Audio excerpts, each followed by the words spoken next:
This one starts the way all ghost stories start, with the road, a long one. Highway 16 cuts across the heart of northern British Columbia like a scar.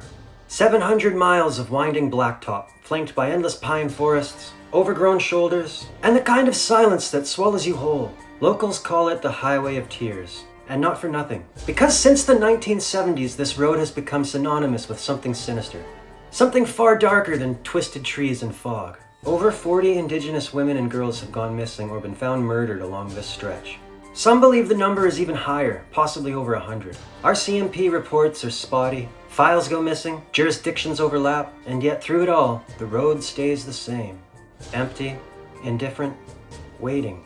But there's one presence people do talk about. One they've seen. One that vanishes just as easily as those who were never found. They call her the disappearing hitchhiker.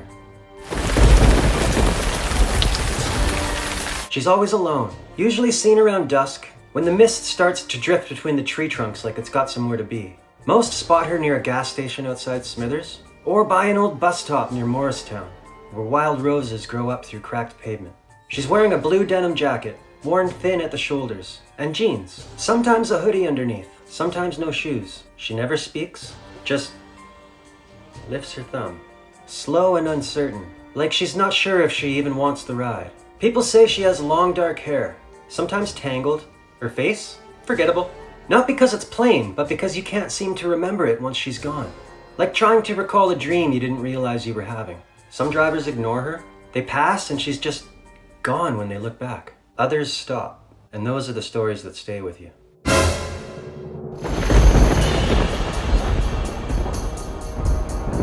One trucker, years ago, picked her up near Telkwa. He told the stories over beers once, in a bar just off the highway. Said she looked young, maybe 19.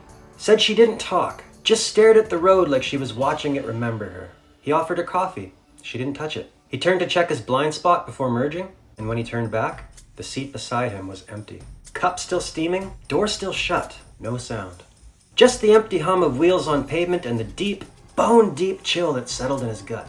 He drove 3 more hours with the lights on inside the cab. Said he's never driven that stretch again, without a cross on the dash. Another witness, a woman, picked her up on a snowy night, swore the girl said one thing and one thing only. They never let me go home. She dropped the coffee she was holding, slammed on the brakes, looked over, gone. The real horror story. At first, these sound like ghost stories, urban legends, tales told at gas stations and family barbecues. Just creepy enough to make the hair on your arms stand up.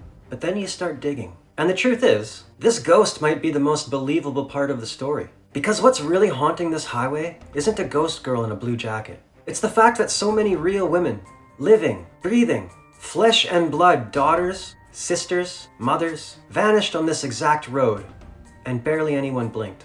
Their faces were put on photocopied posters, stapled to telephone poles, talked about on community radio, and then forgotten. The RCMP was slow to respond, sometimes dismissive, sometimes outright negligent. Families were told their daughters were probably just partying or off with a boyfriend. Some weren't even given case numbers. One mom drove 600 kilometers just to tape up her own flyers. So maybe, when people see the hitchhiker, they're not seeing a ghost. They're seeing what we ignored, what we chose not to see. They're seeing grief with the body count.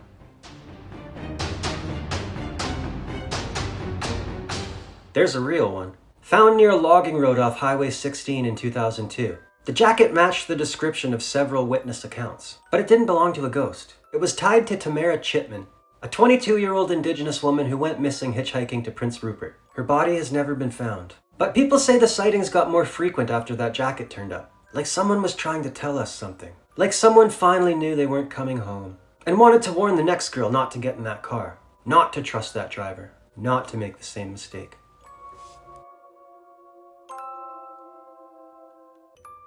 Whether you believe in ghosts or not, here's the part no one can deny. Women are still going missing on Highway 16.